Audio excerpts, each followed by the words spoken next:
How can you fix your iPads having a yellow screen? Now, before we get started, make sure you are subscribed to Foxtecc because you don't want to miss tutorials like this one. So the screen being yellow on the iPad, it might be caused by more things. The most common one is the night shift.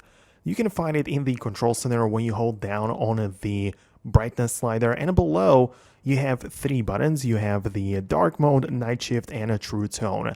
The night shift in the middle is basically a blue light filter.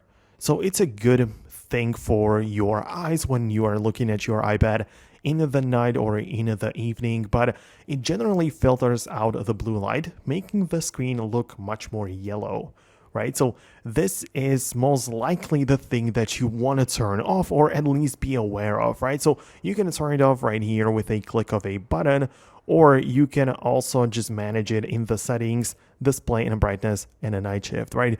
Where you can essentially like adjust the intensity as well. That might be useful if you feel like it's too yellow. You can dial down the intensity, the temperature right here, or turn off the scheduling, right? Set it up how you like it. But outside of that, the other reason why your screen might be yellow could be due to color filters.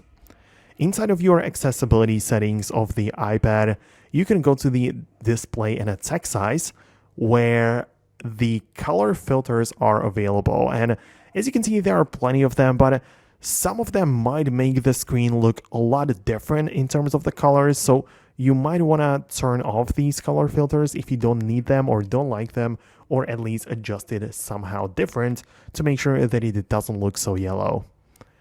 But yeah, that would be about it from me. Let me know in the comments below if we managed to fix the issue for you. I did my best of explaining how it generally works. So let me know what you think about that. Thanks a lot for watching, and I'll talk to you later.